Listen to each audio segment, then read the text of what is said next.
Be ready! That was the motto of the Boy Scouts. The Scout Act was different.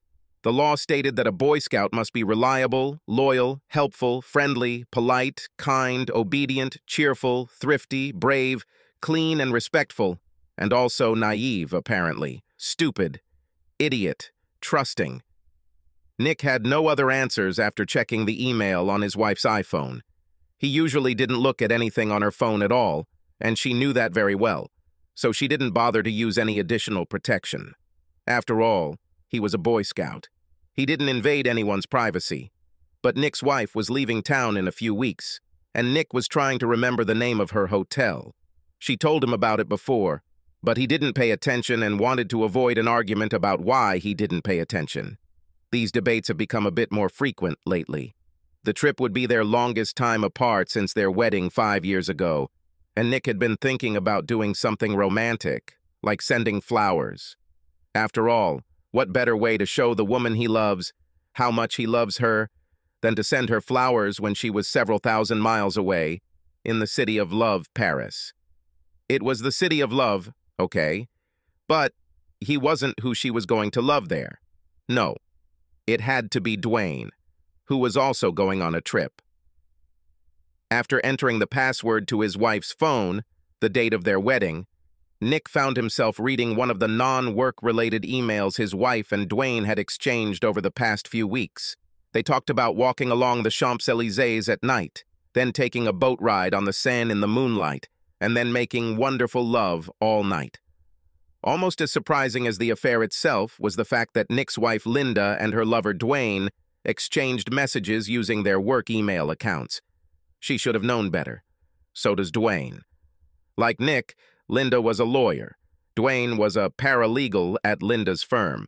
All three have conducted extensive document analysis in major litigation cases where huge teams of lawyers and paralegals have read every one of the hundreds of thousands of emails generated or being considered for document discovery proceedings. The story was always that one or two idiots had an affair, and the lawyers then tried to figure out whether the affair had anything to do with the case, and if so, how to limit the damage. The truth is that the reason Nick didn't pay attention when Linda told him about the trip and the name of the hotel the team would be using was because something strange was going on. Nick didn't know what it was at the time, but his instinct made the hairs on the back of his neck stand up.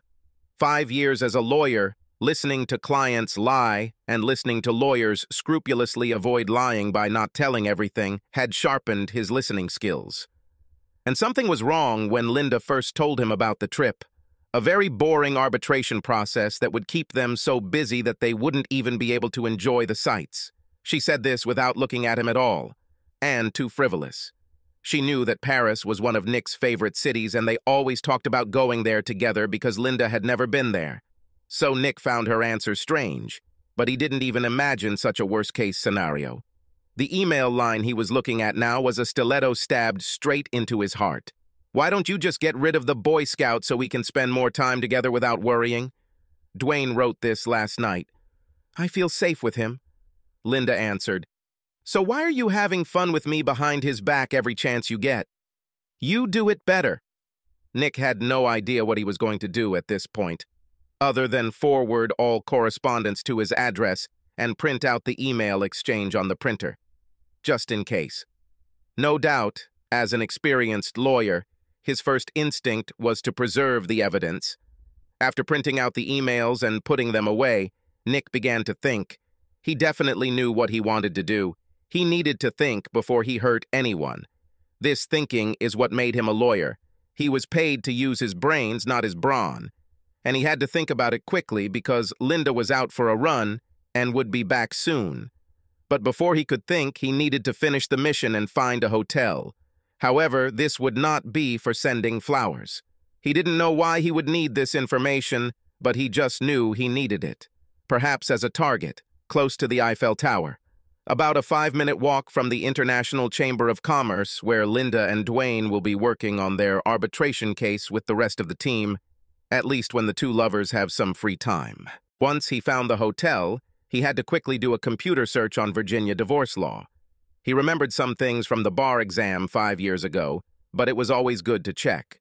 Adultery was grounds for divorce and could affect issues such as alimony and division of property. But the accusation of adultery also had its own nuances. One of them was connivance. Finding out about the adultery and then voluntarily resuming sexual relations and continuing to live together was her defense. So, he needed to get out of the house, and quickly. And there should be no confrontation. Not yet. He fully intended to hit her with complete shock and awe without any unknowns thrown into the mix. He was going to dominate the battle space for the rest of this marriage, which meant he would have to lie. Inconsistent with the Boy Scout law, but it was war. After all, it was Churchill who said, "Truth is so valuable in wartime that it must always be accompanied by a bodyguard of lies."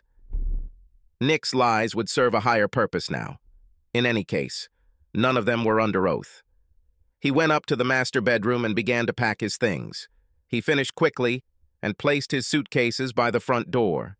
He had almost finished gathering the important documents he needed: bank and credit card statements, 401k and IRA statements, car titles, pay stubs, mortgage, and Linda's latest student loan balance when she returned from her run. He heard her in the kitchen as he rose from his basement office. He decided to look exhausted and out of sorts when he saw his wife.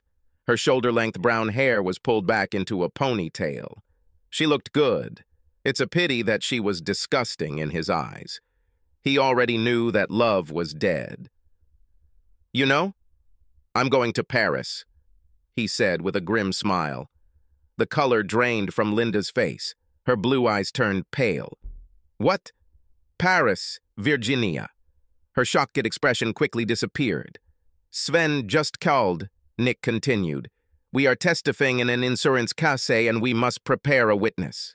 Apparently we just lost the motion to compel. The judge is pissed, and the entire investigation timeline is in chaos. I'm going to be on the road for a few weeks, although I'll probably have the opportunity to stop by from time to visit." "Poor baby," Linda said with an appropriate expression of concern. "Maybe your company is hiring. I would prefer to go to your Paris," Nick said, and saw concern appear on her face again. But then she grinned.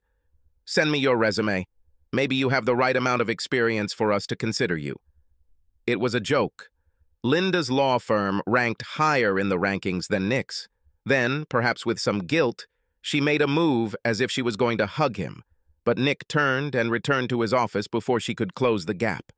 The visions of him slapping her in the face were coming back, and he wasn't sure he could keep them under control. Back upstairs, Linda asked what he wanted for dinner. "I can't stay for dinner. I'll grab something on the way. Sven is going crazy and wants me to hit the road immediately." He spoke, bustling around the kitchen. Linda followed him to the door, looking a little worried. As he grabbed his suitcases and headed for the door, she pursed her lips for a goodbye kiss. "Sorry. I think I may have caught a cold. This morning I have a sore throat. Maybe it's an allergy, but I don't want you to catch anything." Linda followed him to the car as he loaded it. "When will you be back?" "Probably not before Friday. We're going to Roanoke after Paris. Then next week we have to go to Baltimore." Perhaps he was becoming even more paranoid, but he thought he could hear the gears of her brain turning as he watched her avert her eyes, as if imagining how his absence would open up some unexpected possibilities for her. Waving goodbye, he backed out of the driveway. He hoped she would simply assume that he was busy with work and annoyed that he had been called on Saturday. His acting couldn't handle much more at the moment, but he suspected that she was already planning to invite Dwayne over. Nick drove until he came to a nearby shopping center with a coffee shop. Like most lawyers, he thought better by putting it down on paper. As he finished his coffee, he began to make a list of things that needed to be done. He paused for a moment to realize that he had never thought about reconciliation. That wasn't even an option. There will only be retribution. The only question was the degree of retribution. The ringing tone of his phone interrupted him. He didn't recognize the number. "Yes?" he answered impatiently. "Mr. Buford? I'm Sam Granger. I don't think we've met, but I'll get straight to the point. I got your number from the internet. I'm in the business of buying old houses and tearing them down to build mansions. I know. Everyone hates what I do, but they don't hate me as much when I give them a check. Granger spoke so fast that Nick didn't have time to react other than to think that the house wasn't old. It was cozy. And what the hell? He started talking about tearing it down, but then his rational mind took over. Well, I'd like to buy your house so I can tear it down. I would suggest building a shopping center, but I can never guarantee a timeline for new construction, especially with county permits and all. I make all my profit by getting these deals done quickly, and I think I can give you a very good price if you and your wife are interested in selling. Nick had a hard time keeping a Grinch-like smile from spreading across his face. Linda chose their house just before they got married. It was an old ranch, but it had a beautiful yard that was right next to an area of woods with a creek running through it. It was close to major highways, but secluded enough to be peaceful. What absolutely convinced her was the treehouse in the yard across from the master bedroom window. She loved that it was a home ready for children. Nick simply loved the price and the fact that it was only 20 minutes from the main parking lot of the subway system. That and a 30-minute train ride to work made moving to the area quite convenient. Mr. Granger, I will be away for the next few days, so I cannot guarantee access to the property. Call me Sam. I don't need to see it inside. Like I said, it's a wreck, and I've already checked the outside of the house. Can you meet on Sunday morning, Sam? Certainly. By the way, I will probably close the deal myself with my wife's power of attorney. She is very busy with work-related matters these days. No problem. I'll give you the form we use. Nick noted the address and began to see the outline of the plan. She felt safe with her Boy Scout, didn't she? This is because Linda didn't know that good old Lord Baden-Powell was using military intelligence as a model for what would become his boys' movement. Skills such as stealth, cunning, and self-confidence. In other words, ambushes. She'll never see what happens next until it's too late. But first, reconnaissance. To do this, he put his empty coffee cup on the table and went out to the car to get some privacy. He picked up his phone and dialed a number. Frank, he asked when the call was answered. I need a favor. And I need it now. Frank Barry was a private detective. During his 5 years of corporate legal work, Nick made it a point to also do pro bono work to help poor people with their legal problems. This corresponded to his ideas about the life of a worthy person. And what's more, it gave him real-life experience in court, something his regular job didn't usually provide. One of his law school classmates recommended that Frank help with a nasty divorce case involving a stepfather who had sexually abused his stepdaughter. Frank's evidence got the guy released when the police's lackadaisical response failed, and that evidence led to a quick divorce. Frank listened as Nick explained what he had learned. And you think your wife is going to put him in your bed tonight? Is she really that arrogant? She became very arrogant. She was one of the top students in her law school class. He thinks he can't make a mistake. I do it myself. I owe you. This Rivera divorce case brought me all kinds of good publicity. The phone rings constantly. I appreciate it, Frank, Nick said. By the way, there's a treehouse in the backyard that you might want to use. Its windows look directly into the master bedroom, and she likes to do things with the curtains open. It used to drive me crazy. But whatever started her engine was accepted, you know? You can get there by crossing the forest and jumping over the stream after dark. No fences and no dogs around. There is a service road on the other side where you can park. Thank you. If you don't mind, I'm going to hide a camera outside, pointing it at the front of the house, to keep track of who comes and goes and when. Great. And you're using Harry for a divorce, right? I'm guessing you want a divorce. Yes and yes. Fine. I know how much he likes the affidavit and the reporting process. If you're right, we'll find out pretty soon. Nick then called Harry. Is this about the law school reunion, Nick? I have already received 5 calls about contributing to their fund. No, I want to hire you. Linda cheats, and I want to burn this bitch. After Nick filled him in, Harry said, Come tomorrow. I know it's Sunday, but I still needed to sort out some paperwork at the office, so I was getting ready to head out. We might as well take action. It seems that you have already realized that adultery cannot be condoned. Frank already covers the adulterous part with clear and convincing evidence. The hardest part will be simply fighting for a financial settlement. She's also a lawyer at a big firm, so she'll have the resources to fight and stall, plus people in her firm giving her advice. Leave it to me, Nick said. I think we can work this out like civilized people. Then that means you're not going to burn the bitch, but okay. We can see what you come up with. His last call was more delicate. Hello? Maggie, this is Nick. The silence on the other end of the line was deafening. Maggie, you son of a bitch. It's nice to talk to you too, honey, after all these years. What do you want, Nick? After all this time, I need your help. I thought Linda was your assistant. It's about Linda. She went on a spree. What a surprise, I really can't believe it. Stupid. Did you realize that all this is framed in quotation marks? I can't help you emotionally or sexually these days. I am dating. And I'm sure he's a happy guy. Look, I'm really sorry. I'm sorry we fooled around and let it ruin our friendship. I'm also sorry that I let Linda kick you out of my life when I thought there was a chance that we could be friends again. But now I need your friendly help. What do you need, Nick?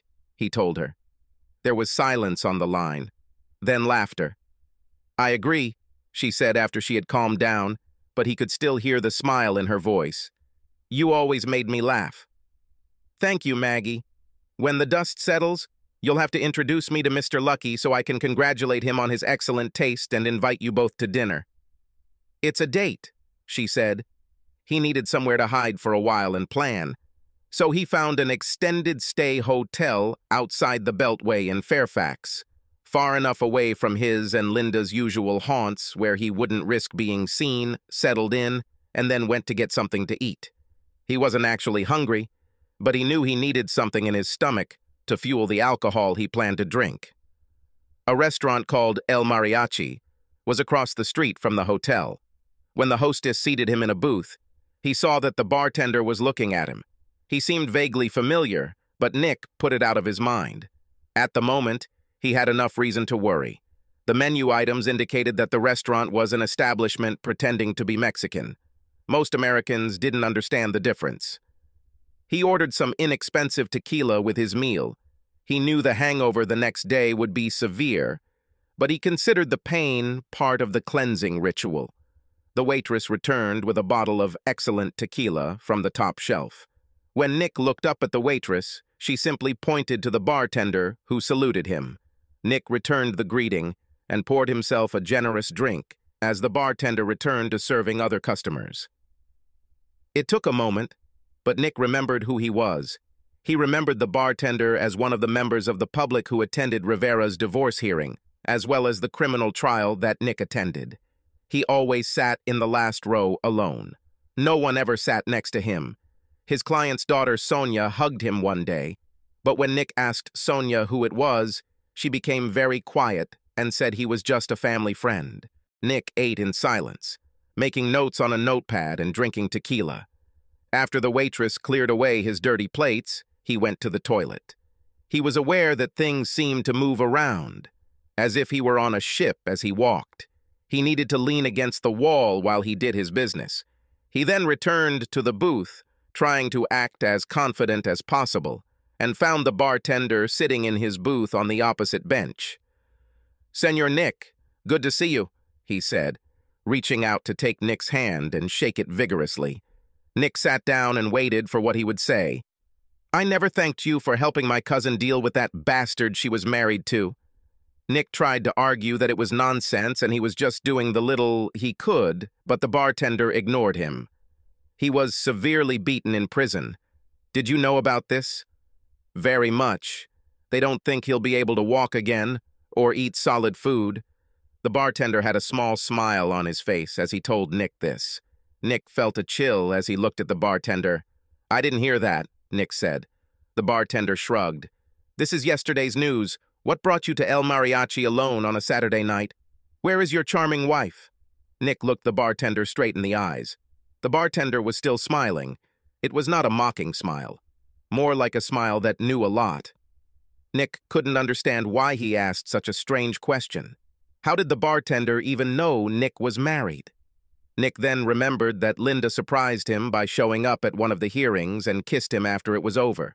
The bartender must have still been in the courtroom. "We have some problems with her," Nick said.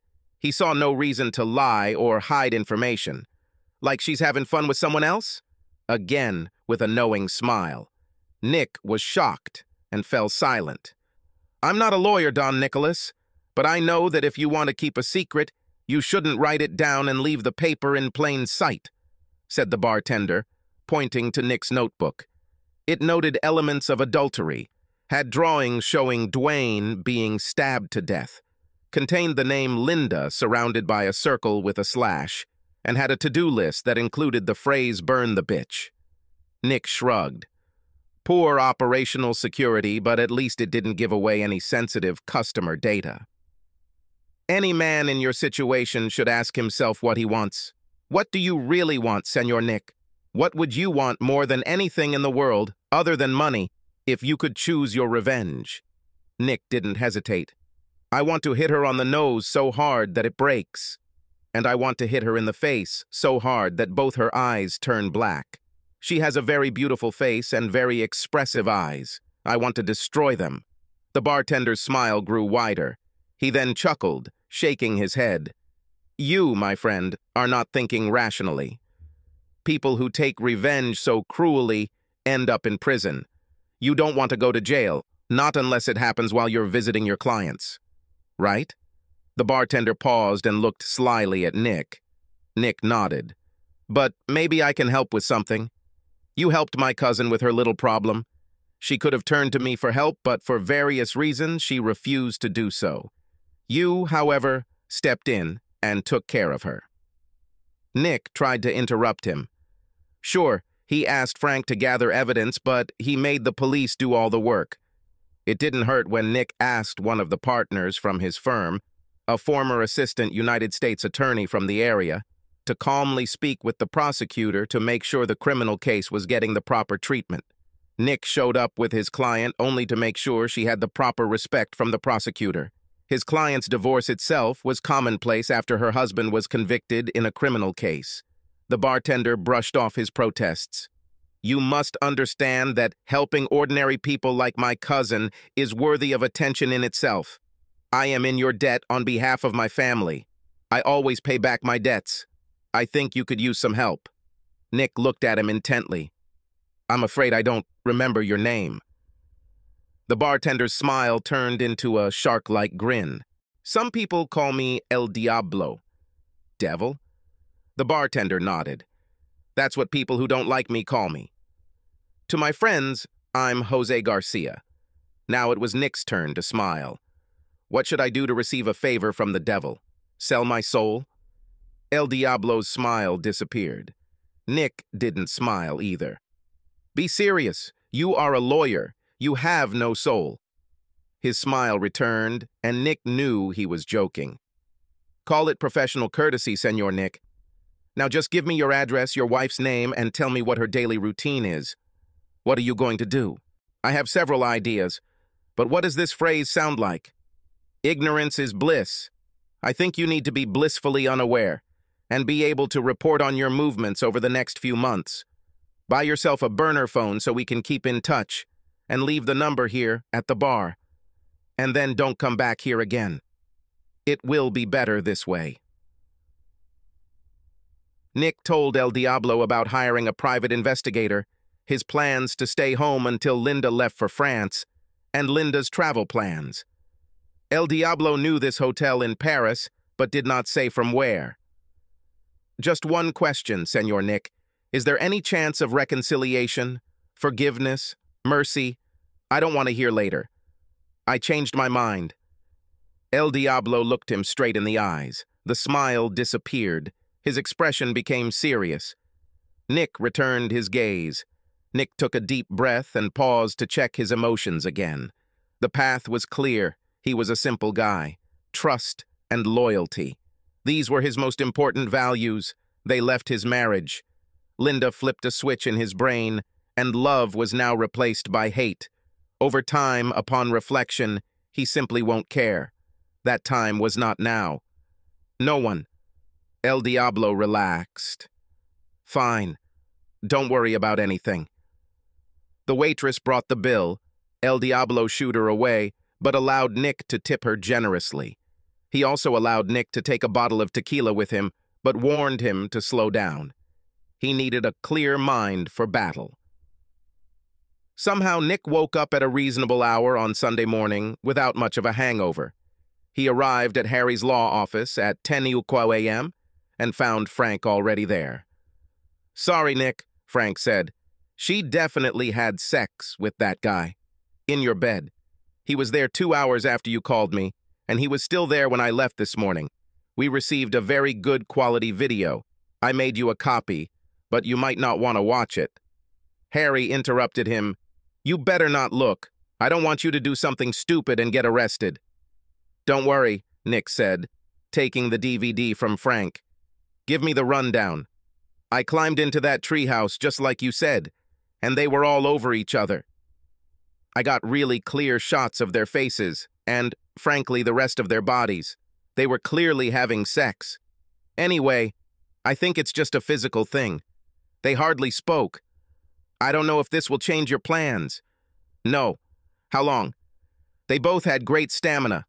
Thank you. This makes me feel even worse. Sorry. Anyway, I know Linda personally from the party you had last year, so I can identify her. We checked this guy's license plates. It's Dwayne Martin. We know he's working with her. We don't know how long this has been going on, but it seems to me that this is clear and convincing evidence. Oh, and we have a camera in a nearby tree filming the driveway and garage so we can see when they come and go. I will email you a remote link to the live stream on our secure server. I have spoken to Harry and am going to write a report and supporting affidavit for him to file. Sorry again, dude." Frank shook hands with Harry and Nick and left the office. "So, what do you want to do?" asked Harry. "File for divorce on the grounds of adultery. But don't serve her." Harry looked at Nick without any expression. "Trust me, Harry. When I hear these words, I get an upset stomach. I don't want you to do anything stupid here. I predict that everything will go more smoothly than you imagine." Harry winced. "Look, Harry, just file this on Monday afternoon, right before the court office closes. Let me know the case number. I'll take care of the rest. Just remember, Nick, I don't practice criminal law. Not very good anyway. If you need to get out of some trouble, I can't help you." "You'll be pleasantly surprised," Nick said as he walked out the door. Nick's next stop was to meet Sam Granger. It was a very productive meeting where Nick learned that they could sell the house for over $100,000 more than the mortgage, all without real estate agent commissions. Linda would be delighted, if only she knew. Nick promised to return with the proper paperwork as soon as possible to seal the deal. As Nick left Sam's office, he looked at his phone. No messages or calls. She must still be having fun with Dwayne. Nick took the opportunity to call his boss Sven and tell him that he urgently needed 2 weeks of vacation or he would quit. Sven immediately panicked because Nick was the only one who knew what was going on with the current affairs and agreed. Luckily, in Sven's case, they had a temporary lull in business, so he could cut Nick some slack. Having laid the groundwork for the fulfillment of his intentions, Nick returned to his hotel to take care of his current work. By Monday evening, it was ready. Linda left voicemails on Sunday evening and Monday evening, which he did not respond to. He was saving all his energy for Tuesday morning. Thanks to Frank's camera in front of the house, Nick knew that Dwayne had spent Monday night there, and based on Dwayne's stay from Sunday evening to Monday morning, he would likely leave around 8 a.m. to head to work. Linda was leaving around 8:30 a.m., so at 7 a.m. Nick walked through the front door and shouted, "Darling, I'm home!" He heard a sudden noise upstairs, and then Linda came down the stairs in her robe, disheveled and shocked. "Honey, what a surprise," she said, trying to seem cheerful, but barely holding it in and just as clearly on the verge of complete panic. "I thought you wouldn't be here until Friday. You didn't answer my calls." "Sorry," Nick answered cheerfully. "You know how it happens." Nick pretended not to notice the 2 glasses of wine left in the living room and headed straight to the dining room. Linda stood in the doorway, looking at Nick, trying to figure out her next move and how to stop him from going up the stairs to where Dwayne was obviously hiding. A knock on the door made her jump. "Can you open it, honey?" Nick asked. Meanwhile, he began laying out papers on the dining room table and pretended not to notice, as Linda squared her shoulders and went to open the door, perhaps expecting the bailiff to arrive with the divorce papers. Instead, it was Maggie who walked right in as soon as Linda opened the door, simply saying, "Hello." Linda watched with curiosity as Maggie sat down at the dining table and opened her suitcase.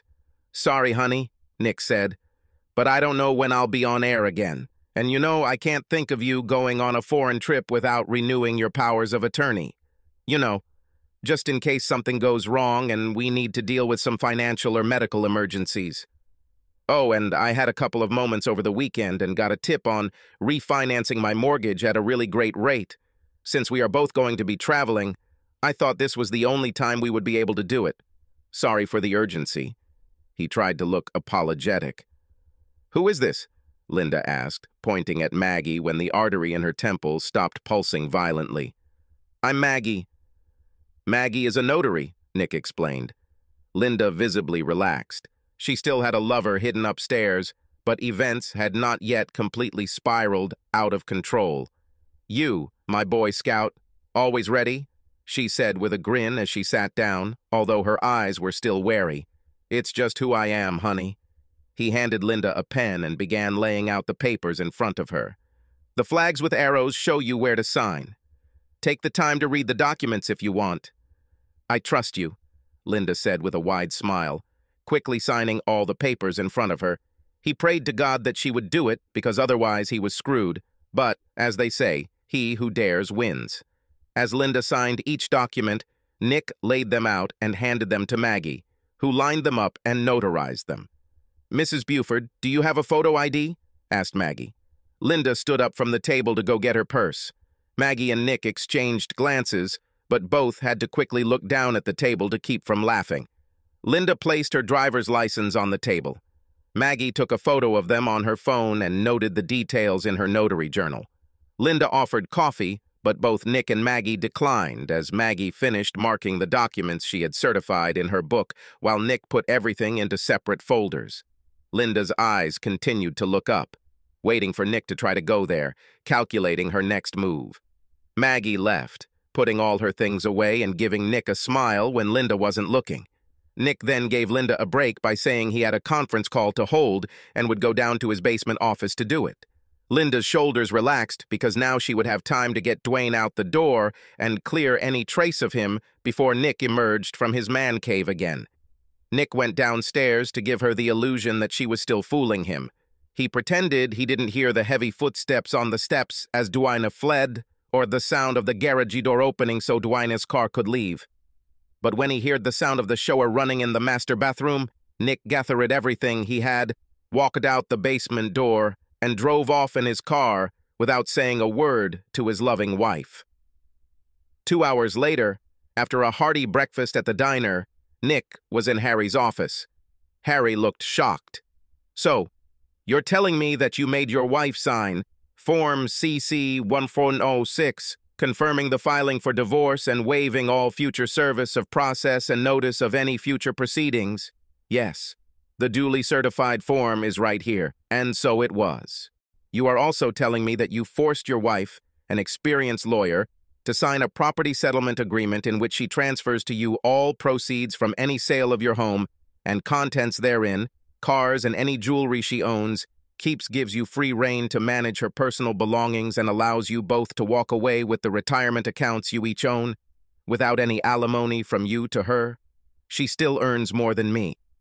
According to these documents, she expressed a willingness to leave the marriage with only about $125,000 of her retirement contributions, plus about $200,000 of her student loan debt from law schools. Right? She always had a very generous nature." Harry narrowed his eyes at Nick and returned to the papers on his desk. "And you also made her sign an affidavit in which she admits to adultery and even admits that her lover was upstairs in the marital bedroom, at the time of signing the affidavit and was there all night after having sex with her the night before. Are you even telling me that her affidavit supports the truth and accuracy of that line in the email where she talks about staying with her lover because he is better at it? Is this what you want to tell me? Lawyer, Nick said. There were no emotions on his face, as far as he could restrain himself. Please don't insult me. The documents speak for themselves. Harry looked at the documents, looked up at Nick, started to smile, suppressed a smile, and then turned around in his chair. To hell with this. I will accept this file. You are a respected member of the bar and a friend from law school. How was I supposed to know you did all this shit? I thought it was good, Your Honor. I'm deeply confused. I was completely taken aback by the fact that my client had betrayed my trust. If anyone should have his license revoked, it's Nicholas A. Buford Eskins, Your Honor. See where I'm going with this, Nick? To her. If necessary, will this notary certify that Linda signed all this? Yes, she will do that. Will she testify that Linda carefully studied the documents? I wouldn't want to try to prejudge or influence anyone's testimony, but as you say, Linda is an experienced trial lawyer, so I'm confident she gave the documents the attention she felt they deserved. I'm sure the notary will say that she saw Linda Buford go through the documents and sign each one. I cannot otherwise express an opinion about her state of mind regarding her understanding of the contents of each document. Okay then, said Harry. I'll record all of this today, plus Frank's affidavit and report, which includes photographs and a DVD. I'll see if I can't get this out of the electronic file for a while. We don't want this to still be in the news, do we? No, said Nick. Linda is going on a trip to Paris in just over 2 weeks. The longer it stays hidden, the better. Do you know anyone in district court? Do you remember Seth? Asked Harry. Student, a year after us? He's having trouble finding work at a law firm, so he's now working as a law clerk in the district court, trying to get his resume in order. He could speed up the process. But if the judge wants to take live testimony, the whole thing could collapse under its own weight. Linda will have to decide that she doesn't want to fight this for some reason if she realizes what's going on. If things go badly at this stage, I may have to resign as your lawyer. Fair enough. Someday you will be able to tell me the whole story. But I don't want to hear it now. Over the next 2 weeks, Nick managed to keep Linda at arm's length. He sent her text messages at odd hours, letting her know how busy he was, but otherwise answered her calls. Days passed, and she called less and less. You scared the crap out of her, Frank told him at the end of the week. According to our video footage, Dwayne hasn't been in the house since you showed up and surprised them Tuesday morning. I can't tell if they meet at his house during the week or have sex with each other in the office, but they don't do it at home. I'll tell you if anything changes. The only thing that changed was that Nick quietly returned to the house when he learned Linda had left and obtained the financial documents he thought he might need. He also signed a contract to sell the house with Sam Granger. The sale was scheduled to close during Linda's first week in France. In the evenings, Nick went to the gym, read in his spare time, and wondered how he got to the point where he was 30 years old with such a chaotic life. He told Sven that he needed to rest for a few more weeks, to which Sven reluctantly agreed. She's having fun with him in the house again, Frank said on Saturday, a week before Linda was due to leave for Paris. Thank you for warning me, Nick replied. He didn't really care, but he knew he would rather burn the sheets than sell them when he abandoned the house. By this time, Nick had already watched the video Frank gave him the first time. He could see the attraction. Dwayne was a couple of years younger, and Frank's investigation revealed that the guy was a regular at the gym, always warming up in front of the mirror before weight training. Otherwise, he was unremarkable. By comparison, Nick was in decent shape, but he certainly didn't have a washboard stomach. Obviously, Linda was looking for any deal. Nick could have done without such superficiality. Before Nick knew it, Linda was off on her long-awaited trip to Paris. One of Frank's men followed her to the airport and waited until the plane took off for Europe. After receiving the news, Nick went into the house, put all of Linda's clothes in a pile in the living room, and packed everything he wanted to keep. The movers arrived the next day, packed Linda's clothes into boxes, and sent them to the warehouse. They packed Nick's things separately and moved them to the apartment he found. Thanks to Sam Granger, a skilled house demolition specialist, Nick was able to sell the furniture easily. When the house was finally empty, Nick took one last walk before completing his final task. He carefully collected the wedding photographs and album, as well as Linda's wedding dress. He took them to the patio fire pit that was directly underneath the treehouse, carefully placed the photos and album in the pit on top of the charcoal, added the dress and some lighter fluid, and lit a match. After it all burned down, Nick was pleased to see that the video actually had a lot of detail. You could even see details of their memorable moments together in each photo as it was added to the pit. A day later, Nick completed the sale of his family home, using a power of attorney from his wife to sign as her attorney in fact. She really should have read everything she signed. With a separate financial power of attorney, Nick was able to deposit the home sale proceeds check into his personal account, pre-certified on behalf of his wife as her attorney in fact, and close the joint accounts. 3 days later, still in the first week of Linda's trip to France, a construction crew leveled the house. They cleared the rubble in a few days. After this, work began on preparing the site. Unfortunately, the tree with the house, which was ideal for children, had to be removed. There was a gazebo on the new site.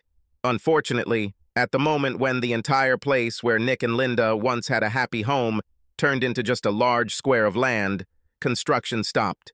Looks like something went wrong with the permitting process. Nick and a friend from law school who worked in the county permitting department were confident that the problem would resolve itself within a couple of days after Linda returned home from France, once the appropriate forms were received and approved. During all this time, Nick did not answer a single call from Linda. He stopped texting her, didn't respond to emails, and didn't respond to voicemails. Some of her friends and relatives called. Nick sent a quick message back saying he was busy and traveling, mostly so they wouldn't try to drive by the house and see him.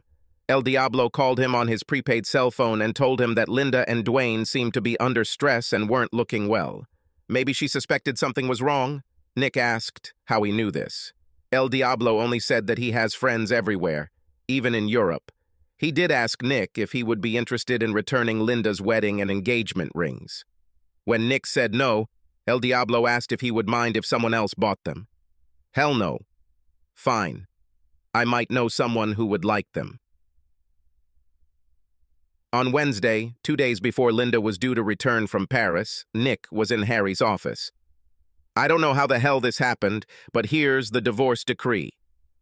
This is much faster than usual for this type of case, and Seth remained silent. I don't want to know, and I don't ask. Count your lucky stars and congratulate yourself on being single again. Here's the copy I'm going to send to your ex-wife. I'm sure she'll be delighted. As Nick approached his car outside Harry's office, his phone rang. He didn't recognize the number, but when he answered, he recognized El Diablo's voice. Nick, you should take a vacation. Right now. Go to a place where there are a lot of people who know you and can tell you were there. El Diablo hung up. Nick realized that it had been a long time since he had seen his college friends who lived in New York. Luckily, his schedule was clear for the next few days, so he went on a trip that same day, attended several exhibitions, visited several museums, and went out with various combinations of friends for lunches, coffees, and dinners, most of which he paid for with a credit card. He also tipped generously at his hotel so that all the staff knew who he was. While there, he express-mailed a copy of the DVD showing him burning her wedding dress and wedding album to Linda's parents' house. Late Sunday evening, after enjoying coffee and pastries in Little Italy in Manhattan, Nick's phone rang. It was his father-in-law. Nick, where are you? Linda is going crazy. She is in the hospital. Yes? What's wrong with her? This was getting interesting. She returned from her trip on Friday, but she and her colleague were apparently kidnapped from the airport. They were both high on something, and they only came out this morning. A colleague was beaten almost to death. And Linda, here her father's voice wavered. Once upon a time, Nick would have shown compassion. What happened to Linda? She woke up and found herself covered from head to toe with tattoos. Tattoos with terrible inscriptions. And as soon as she woke up and saw this, some guy in a mask came in and hit her on the nose, breaking it, and then with 2 more blows, he gave her 2 black eyes. Impressive, Nick thought. In fact, it was the cherry on the sundae. He would be happy if Linda realized that he betrayed her, just as she betrayed him in her marriage. It would be worth an immortal soul if he had one. Sorry to hear this. I'm out of town at the moment. What would you like me to do? Nick could tell there was surprise on the other end of the line. You are her husband. She's your wife. Sorry, not anymore. We divorced. The court order was issued last week. She's cheating on me with the guy she's traveling with. What? What here? What part was unclear? Nick knew he was being unnecessarily cruel now, but he didn't care. I have a video. I can send you a copy of her having sex like a cat, and not with me, if you want to know. There was silence on the other end of the line. Nick wondered if his father-in-law had had a heart attack. We're done with her, so you'll have to take her home. She's not my problem now. You did it? His father-in-law shouted. I've been in New York since Wednesday celebrating my divorce. Look, I know you're upset and I hope Linda gets better soon, but I don't think we have anything else to say to each other. He hung up. At that moment, it occurred to Nick that the stress of city life had recently become too much. He sent an email to Sven saying that, in the end, Sven and the firm could go to hell, with all due respect. A quick internet search revealed that there was an REI store in Soho, so Nick outfitted himself with some brand new hiking and camping gear. Linda had never liked hiking, so this was a chance to reconnect with his intelligence background. The hotel was very kind to store his luggage for a while for a reasonable fee, and before he knew it, he was heading into the Adirondack Mountains to commune with nature until things calmed down. Luckily, he had his passport with him in case he had time to travel to Canada. And it turns out he did. He spent most of the next 8 weeks turning off his phone. At first, it seemed like some crazy woman had stolen his ex-wife's phone because there were dozens, if not hundreds, he didn't count, of messages that seemed to include frantic screaming and crying. He only listened to 1 or 2 before deleting the rest, and a lot of crazy emails. Her account must have been hacked. How was he supposed to find the time to read all of this? He hoped that whoever this crazy woman was, she got the help she so desperately needed. So 8 weeks later, Nick met Frank for drinks. Harry was there too. Just to be clear, Harry said as they sat down, I ended our attorney-client relationship immediately after I gave you the divorce decree. I notified you by registered mail. Perhaps you haven't checked your email yet. Not yet, Nick admitted. It's a serious storm, my friend, said Harry. Frank, what would you say? More like a typhoon. I like it. Lots of destruction. Harry finished his bourbon and immediately asked for more. You start, Frank. So, on Monday morning, the former Mrs. Buford arrived at her old house with her parents. We never got around to removing the external camera. When she saw the vacant lot, she had a complete breakdown. She fell to her knees, sobbing, and assumed the fetal position. Ends with her kicking and screaming like a toddler at the mall late in the afternoon. Then a work crew arrives with equipment and she goes crazy again. She loses her composure for the 3rd time when the construction workers see what is tattooed on her face and start laughing. And this despite the fact that she has raccoon eyes from the beatings, plus a Band-Aid on her broken nose. Harry picked up the story. That afternoon, she and a couple of lawyers from her large firm showed up at my modest office in a menacing mood. They didn't have an appointment, so I made them wait 25 minutes. I made sure my Glock was loaded and on my desk. Thank God we're in Virginia, you know. 25 minutes later, they are all yelling at me, talking about urgent motions, bar complaints, and contempt proceedings. I have to admit that I had a hard time not looking at the tattoos all over her face. This was done very clearly in red and blue ink so that it could be seen from a distance. When I was able to refocus, I asked what exactly the problem was, which statement in either statement was false. They all stopped and looked at each other. So I asked if there was any controversy about your ex-wife committing adultery. They all said yes. So I played a video that I prepared while they were waiting for good old Linda, apparently bouncing up and down on someone who is not her husband in the marital bed. Obviously, they haven't looked through everything in the case file yet. Then they all just looked confused. Linda then starts screaming that you didn't even give her a chance to explain herself. And I said, "You don't care what the reason is. You just did it." She comes to her senses and starts talking about how she never agreed to let you sell the house, and what was the story with you burning her wedding dress, photos, and album. All these things were her personal property. I showed her copies of the powers of attorney, one of which was for the specific purpose of selling the house. I showed her the property settlement agreement, which gave you the right to dispose of her personal belongings at your sole discretion, and told her that she was lucky to have her clothes. I asked if she denied that it was her signature on the documents. She said no, but that she never agreed with anything that was written there. So then I asked if her whole defense was that she never read what she signed. I asked her to imagine how cross-examination would go if she challenged anything in court. Then she fell silent. I also pointed out the affidavit she signed where she admitted that her lover was upstairs at the very moment she signed, and I asked if that was true. This was the moment when she lost consciousness. Her entourage tried to revive her, but I had already called 911. She refused to go with them to the hospital. But then she started screaming about tattoos and her boyfriend getting beat up, and I said it had nothing to do with you. As far as I know, you were out of town anyway, and maybe Dwayne pissed off some husband, either another wife having sex with her, or some other woman who thought Linda was taking Dwayne away from her. I told them they knew where the Fairfax Police Department was if they had a criminal case they wanted to discuss. Then things got even better, Harry continued.